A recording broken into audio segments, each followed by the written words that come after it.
Short Story by Ethel MC. 20 anyos pa lamang si Amelia at namamasukan bilang kasambahay ng pamilyang Diosdado. Labandera ang pinsan ng dalaga, kaya naman ay mabilis siyang nakapasok bilang kasambahay ng mayamang amo nito. Ngunit sa loob ng 1 taon na pagtatrabaho sa mansyon ay mahigpit na ipinagbabawal ng amo ni Amelia ang pumasok sa isang kwarto. Kahit sino sa kanila ay bawal pumasok sa kwartong iyon sa di malaman na dahilan. Hindi naman interesado si Amelia sa sikreto ng amo, kaya wala siyang naging problema. 2 taon pa ang lumipas, umuwi galing Amerika ang anak ng kanyang amo na si Rigor. 25 anyos na ang binata at nais na nitong manirahan sa kanila kasama ang magulang. Unang kita pa lamang ni Rigor kay Amelia ay nahulog na kaagad ang loob nito sa kasambahay. Kinikilig naman si Amelia sa tuwing nakikita ang anak ng amo na nakatingin sa kanya. Psst! Hoy, Amelia, umayos ka nga dyan. Kanina ka pa-cute ng pa-cute dyan. Bilisan mo ang paglaba. Saway ng pinsan ni Amelia isang araw nang makita siya nitong nagpapakyut kay Rigor. Napairap naman sa kawalan ang dalaga at umayos ng upo. Hala, ang KG. Palibhasa, bato ang puso, kaya hindi tinablan ng kagupuhan ni Rigor. Hoy, anong Rigor? Sir Rigor, bruha, at baka masipa ka nang wala sa oras kapag marinig ka ni Madam. Ay nako, magsama pa kayo ng madam mo. Isa din yun. Napaka-bitter na para bang isinumpa ang kagandahan. Pinanlakihan ng mata si Amelia ng kanyang pinsan at narinig na lamang nila ang boses ni Rigor sa likuran ni Amelia. Sinong isinumpa? Mabilis namang lumingon si Amelia at nanlaki ang mga mata nang makita ang gwapong binata. Oh, sir, wala po. Wala pong isinumpa dito. Kinakabahang wika ni Amelia. Napahalakak naman si Rigor at mas lumapit pa kay Amelia. Oh, akala ko pa naman may isinumpa dito sa pamamahay namin. Ilang taon ka na pala, Amelia? Malambing na wika ni Rigor. Para namang maiihi si Amelia dahil sa kilig. Amoy na niya ang mamahaling pabango ng amo, lalo na ang hininga nito. Hindi napansin ni Amelia na pinipigilan na pala niya ang sarili na huminga nang ngumiti ang lalaki. Hoy, Amelia, okay ka lang ba? Bakit parang namumula ka dyan? Wika naman ng pinsan ng dalaga. Napabuga ng hangin si Amelia at inirapan ang babae. Bumalik naman ang tingin ni Amelia sa binata na nagkangiti pa rin sa kanya na para bang tuwang-tuwa sa nangyari. Oh, 23 na ho ako, si Rigor. 3 taon na rin akong namamasukan dito sa inyo. Tipid na wika ni Amelia na para bang nahihiya pa sa karap. Oh, not bad. Matagal ka na pala dito. Meaning sanay na sanay ka na dito sa bahay. Iya, upo naman si Rigor. Bakit ninyo natanong?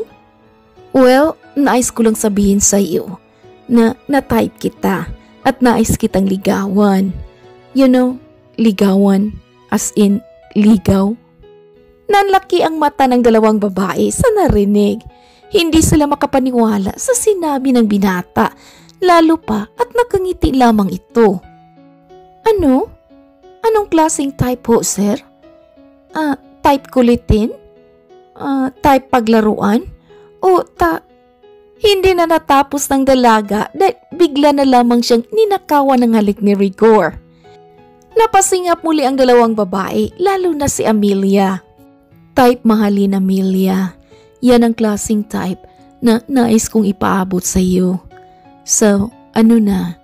Papayag ka ba na ligawan kita? Po? Pero kasambahay ho ninyo ako dito, sir. Baka anong masabi ng mami mo kapag malaman niyang liligawan mo ako? Isa pa, Bakit ka nagnanakaw ng halik? Alam mo bang first kiss ko yun? Oh, that was only a smack kiss, Amelia. Meaning, hindi pa iyon ang totoong halik. Natatawang wika ni Rigor at ginulo pa ang buhok ng dalaga.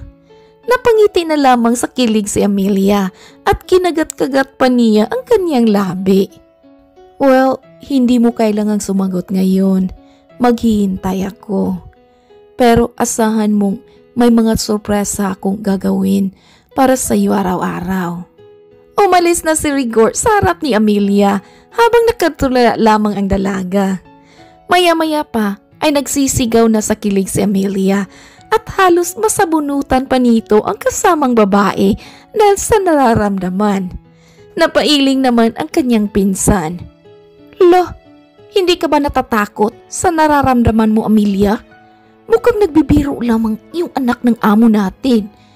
Baka nakita niyang napaka-soft mo, kaya ka nakapagdiskartihan. Ito na naman ang KG. Minsan na nga kiligin ang lola mo. Diyan ka na nga at baka masira mo pa ang araw ko. Irap ni Amelia at iniwan ang pinsan sa kinauupuan nito.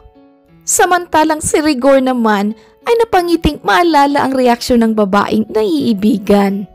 Oh my goodness, she's so unique and lovely. Hindi tulad ng ibang babae na nakilala ko. Hindi na malaya ni Rigor ang pagpasok ng kanyang ina at narinig siya nito. Oh, wow! May naiibigan na ba ang anak ko? Malambing na wika ng ginang. Oh, ma, ikaw pala. Kanina ka pa dyan? Oh no, not really. So, may naiibigan ka na ba? Well, yes ma'am, I like her a lot. The moment I saw her, ay nabihag na niya ang puso ko. Oh wow, kilala ko ba to? Baka naman pwede mo itong pakilala sa akin in case hindi ko kilala. Oh, soon ma'am. I'm sure you'll love her. Sa ngayon ay liligawan ko muna siya. Ay nako, ang sweet naman ng anak ko. You know, ang swerte ng maging girlfriend at asawa mo anak.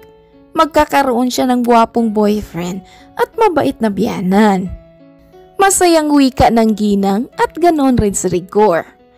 Akmang aalis na ang ginang nang hawakan ni Rigor ang kamay nito. Wait, saan ka pupunta ma? Kararating mo lang dito sa bahay. Aalis ka na naman? Ha? Oh, hindi anak, ikaw naman. May pupuntahan lang ako at babalik rin ako kaagad dito. Napansin ni Rigor na parabang may tinatago ang kanyang ina. Ngunit hinayaan niya lamang ito. Tumango na lamang ang binata at hinayaan na makalabas ng kwarto ang ginang. Hindi nagtagal ay mabilis itong sinundan ni Rigor at nakita niyang papunta ang kanyang ina sa kwartong mahigpit nitong ipinagbabawal na may pumasok. Nagtaka si Rigor kaya dahan-dahan niyang binuksan ang pinto at kaagad dumungaw sa loob.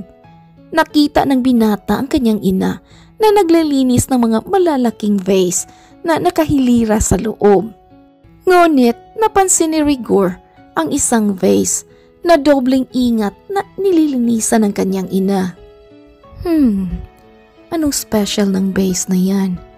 Bakit parang takot si mami na mabasag ito? It looks plain naman. Bulong ni Rigor at dahan-dahan na sinirado ang pinto.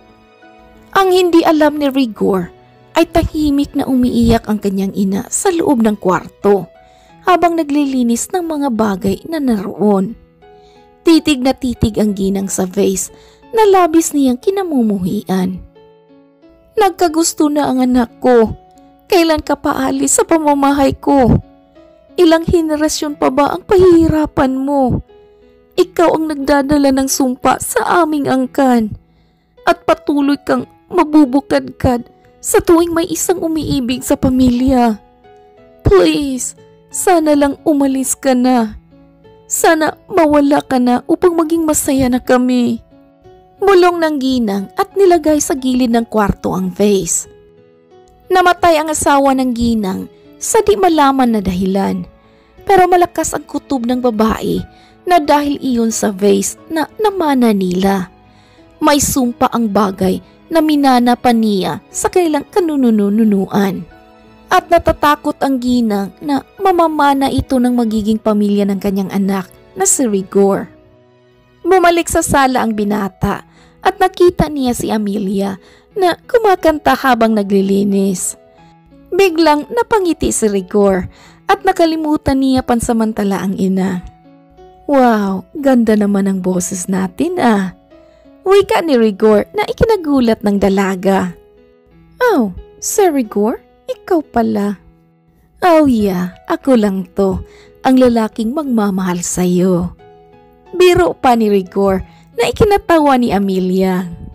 Naku, ang corny niyo pala, sir. Pero saan kayo galing?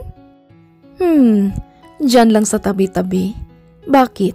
Kailangan ko na bang ipaalam sa iyo ang lahat ng pupuntahan ko?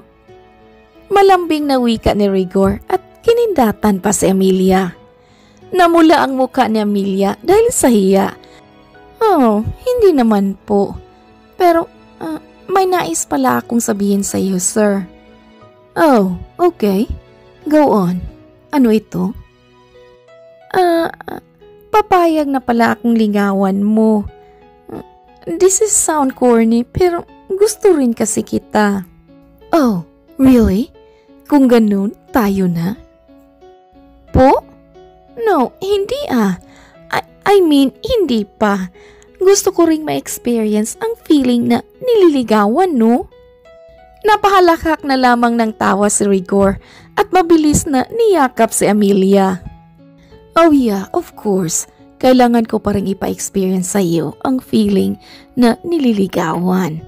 Basta't lagi mong isipin na gusto kita, okay? Ikaw lang ang babaeng liligawan ko. Napakagat-labi na lamang si Amelia at niyakap pabalik ang amo. Mabilis lumipas ang araw at sinimulan na ni Rigor ang plano. Bago magising si Amelia ay may nakahanda ng pagkain sa gilid ng kama nito. Nagulat pa ang pinsan ng dalaga nang biglang sumigaw si Amelia dahil sa kilig. Hoy, anong sinisigaw-sigaw mo dyan, Bubita? Umagang-umagang natili ka dyan? Naku, insan, si Rigor nagsimula ng manligaw. Hala, ang cute, dahil may pa-breakfast in bed pa. Kaluka ka, katulong ka dito, pero ikaw itong pinagsilbihan? Umirap naman si Amelia at sinimula ng kainin ang hinanda ni Rigor. Kilig na kilig pa rin ito na parang sarap na sarap sa kinain. Hindi na namalaya ni Amelia na kumain na rin pala ang kanyang pinsan at bigla itong naubo sa kanyang harapan. Bakit mo ako sinaluhan dito? Gulat na wika ni Amelia.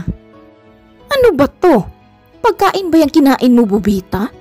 Ang pangit ng lasa. Lasang pagmamahal to. Huwag kang killjoy dyan. Napailing na lamang ang babae at uminom ng gatas na nasa harap ni Amelia. Pero Amelia ha, warning lang ito. Hindi natin kilala ang pamilyang ito. Masyadong misteryoso. Wala tayong marinig tungkol sa kanila. Pero ganun pa man, ay masaya akong makita kang masaya. Alam mo naman na ang kasiyahan mo ay kasiyahan ko rin. Iya, tama ka insan. Wala tayong marinig tungkol sa kanila dahil mababait sila. Ganun yun. Tsaka salamat ha, supportive ka pa rin kahit minsan ang KG mo. Biro ni Amelia at napatawa na lamang ang pinsan nito. 3 buwan ang lumipas, balak na ni Amelia na ipatigil ang panliligaw ni Rigor dahil plano na niyang sagutin ang binata. Hinanap ni Amelia si Rigor sa loob ng bahay at nakita niya ito sa pintuan ng kwartong mahigpit na pinagbabawal ng kanyang amo. Nahandahan siyang lumapit kay Rigor at hinalikan nito sa batok.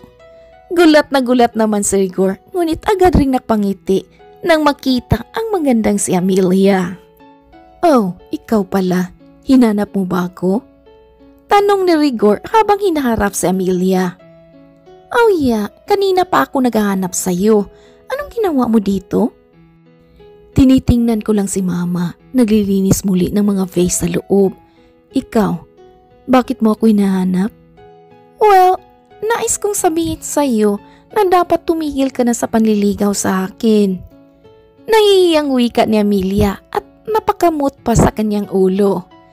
Napatulala naman si Rigor at pilit inintindi ang sinabi ng dalaga.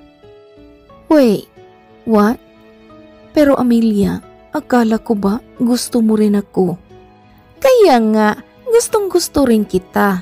Kaya tumigil ka na sa panliligaw. Simula ngayon ay tayo na. Girlfriend mo na ako at boyfriend na kita. Pulang-pula na ang mukha ni Amelia. Samantalang si Rigor naman ay gulat na gulat sa narinig. Totoo? Tayo na? Really? Yeah. Oh, wait. Parang ayaw mo naman ata eh. Oh no. Of course, I'm happy. Goodness, hindi mo alam kung ano ang nararamdaman ko ngayon, Amelia. Thank you, and I love you. Masayang niyakap ni Rigor si Amelia at ganoon rin ang dalaga. Nagtatalon pa sa tuwa si Amelia at masaya naman itong sinabayan ni Rigor. Hindi napansin ng dalawa ang papalabas na ginang habang bitbit nito ang pinakaiingatan na bagay, ang vase. Natabig ni Amelia ang ginang kasama ang vase na bitbit nito. Aksidente itong nangyari. Bago pa ito masalo ni Rigor ay nabasag na ito sa sementong sahig. Tulalang-tulala lamang ang mag-ina pati na si Amelia. Naku, sorry po. Nabasag ko po ang vase, Ma'am Diosdado. Takot na wika ni Amelia at nanginginig pa ang boses nito.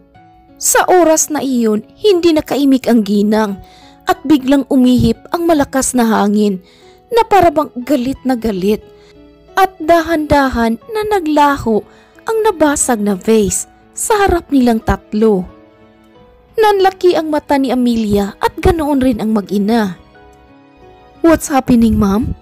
Ang vase na pinakaiingatan ninyo ay unti-unting nawala. Takot na wika ni Rigor. Ilang minuto pa ay bumalik na sa dati ang hangin. Humihingal pa rin si Amelia at Rigor, samantalang nakatulala lamang ang ginang. Si Rigor, ano yung nakita natin? May something ba sa vase na iyon? Bakit para itong dinala ng hangin? Hindi pa man nakasagot si Rigor ay bigla na lamang tumawa ng malakas ang ginang na parabang tuwang-tuwa sa nangyari. Amelia, you did it, Iha. You saved us. You made us free. Oh my, we're free, Rigor. Our family is finally free. Ma'am, anong ibig niyong sabihin? That vase is a curse, anak. Minana ko pa yan sa kanununuan natin at mamanahin mo ito kapag mag-asawa ka na. Sa oras na mamana mo ito, ay may mamamatay sa inyo ng maging pamilya mo. Well, kung ganun, bakit hindi natin ito binasag agad? No, bawal anak. Hindi pwedeng tayo mismo ang babasag ng sumpa. Kailangang ibang tao, anak. Kahit sino, basta hindi pa kasapi ng ating pamilya. And you did it, Amelia. Oh my, thank you so much. Masayang wika ng ginang at niyakap ng husto ang dalaga. Kahit hindi pa ito naintindihan ni Amelia, ay napangiti na rin siya. Kitang-kita niya ang kasiyahan ng amo, kaya masaya na rin siya sa nangyari. Nagulat na lang sila nang mabilis na umalis ang ginang at iniwan sila sa harap ng kwarto na iyon. Pagbalik ng ginang ay may bitbit na itong maraming pera at binigay kay Amelia. Para saan ho ito, ma'am? Amelia, para yan sa'yo. Deserve mo yan dahil tinulungan mo kaming makawala sa sumpa. May hihilingin ka pa ba? Sabihin mo sa akin at ibibigay ko, Iha. Masayang wika ng ginang habang hawak-hawak nito ang kamay ni Amelia na puno ng pera. Huh? Ano? Ang anak niyo po, ma'am. Nais ko pong maging asawan ang anak ninyong si Rigor. Maang nasagot ni Amelia dahil tulala pa rin siya sa perang binigay ng amo. Napangiti na lamang ang ginang at tumango. Tama nga ang anak ko, iha. Magugustuhan at mamahalin ko ang babaeng ipakilala niya. Nais mong makasal ang anak ko? Okay, go ako dyan. Kahit ako na ang bahala sa gastos. Itago mo na lang ang pera na ito. Anak, siya ba ang sinabi mong nais mo? Bago pa man matapos ng ginang ang sasabihin ay tumango na si Rigor. Yes, ma'am. Si Amelia ho ang babae na nagugustuhan ko at handa ko siyang pakasalan sa lalong madaling panahon. Naku, walang problema sa akin, anak. Kahit magpapakasal kayo sa lalong madaling panahon. Napangiti na lamang si Amelia at si Rigor at niyakap ang ginang. Isa lang ang naiintindihan nila. Wala ng pangamba ang kanilang ina para sa kanila. Ikinasal si Amelia at Rigor sa simbahan at gastos ito mismo ng ginang. Proud na proud ang ginang na ikinasal na ang kanyang anak sa kanyang maganda at mabait na kasambahay. The end. Hello mga kakulay, I hope you enjoy this fantasy love story. Alright, thank you to my co-author, Rui Ann. Thank you all my subscribers and listeners. I hope you enjoy. Please like, comment, share, and subscribe. This is Ethel McManaman saying, bawat buhay ay may kulay. Thank you and take care. Daghan kayong salamat.